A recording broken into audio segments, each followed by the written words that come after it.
Et donc c'est toutes ces contradictions que nous allons étudier. Parce qu'après avoir signé cet accord en grande pompe, c'était M. Chirac qui recevait tout le monde, parce qu'il était à l'époque le président des pays européens, des 15 de l'Union européenne de l'époque. On est 27 aujourd'hui, 15 à l'époque. Et il va signer et il va mettre en avant que c'est bien la question des droits de l'homme. Et puis on va décliner cet accord avec chaque pays du pourtour méditerranéen. Et déjà à l'époque, alors qu'avec chaque pays méditerranéen, il y a une commission spéciale sur la question des droits de l'homme, du respect des droits de l'homme dans ces pays, au Maroc, en Algérie, en Libye, et partout. Le seul pays où il n'y a pas de commission, c'est Israël. C'est Israël, là on a oublié.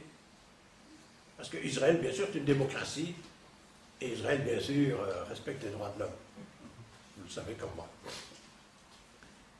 Et puis, on va signer avec Israël un accord spécial, parce qu'on va dire à Israël que Israël peut négocier commercialement avec l'Europe des avantages dès l'instant où ils sont dans les accords d'association, mais l'Europe refuse que Israël importe dans les pays, exporte vers les pays européens des produits qui viennent des colonies de peuplement d'Israël dans les territoires palestiniens, qui seraient labellisés Made in Israël pour bénéficier du droit d'entrée zéro sur la communauté européenne. Et comme pour le reste, Israël va s'en moquer comme l'occurrence. Si vous allez dans les magasins, vous allez voir encore aujourd'hui des produits qui viennent des colonies de peuplement. Et jamais l'Europe ne va opposer à Israël la suspension de l'accord, du fait qu'il ne respecte pas l'accord, ni en matière de droits de l'homme, ni du fait qu'ils occupent un autre territoire, ni du fait qu'ils importent, ils exportent vers l'Europe des produits en provenance des colonies. Et donc, il y a une complicité directe qu'il faut essayer de démontrer, et pour ça, nous avons alors fait appel à un jury avec des personnalités internationales. Certains d'entre vous connaissent peut-être le juge Guzman au Chili, qui a attaqué Pinochet.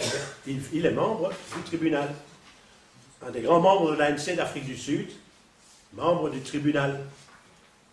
On a ainsi une série de grandes personnalités.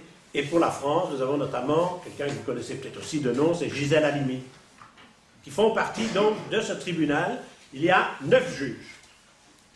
Et pendant 2 jours, ces 9 juges vont écouter 9 experts internationaux, venant des différents pays et ayant pendant maintenant tous les mois qui précèdent, préparé des dossiers d'experts à déposer devant le tribunal, ainsi que 9 grands témoins.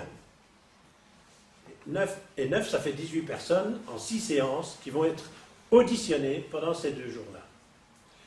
Et puis on aura une conférence de presse pour présenter les conclusions du travail qui a été fait et en quoi justement ça participera après ça d'un premier élément constitutif de ce qui pourra être le jugement populaire du tribunal Russell sur la Palestine. Je dis c'est un premier élément parce qu'il y aura 5 séances.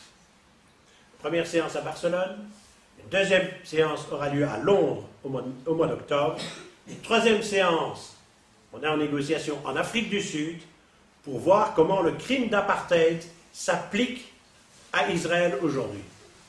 Parce qu'on dit toujours l'apartheid, c'était l'Afrique du Sud. Non, à l'époque, l'ONU a défini ce que c'était que le crime d'apartheid. Et ce que nous voulons démontrer aujourd'hui, c'est qu'avec les colonies, Israël est en train de bantoustaniser l'ensemble de l'Afrique, de la Palestine, comme elle avait fait en Afrique du Sud, et que donc ils sont coupables de crimes d'apartheid, ce qui est un crime du même type que les crimes de guerre, crime contre l'humanité. C'est un crime contre l'humanité. C'est comme le crime de génocide, c'est un crime contre l'humanité. Ce sont des crimes imprescriptibles. Et donc nous allons aller en Afrique du Sud avec l'appui des Sud-Africains qui vont nous accueillir, et on va là tenir une troisième session, et la quatrième session, on va la tenir aux États-Unis même.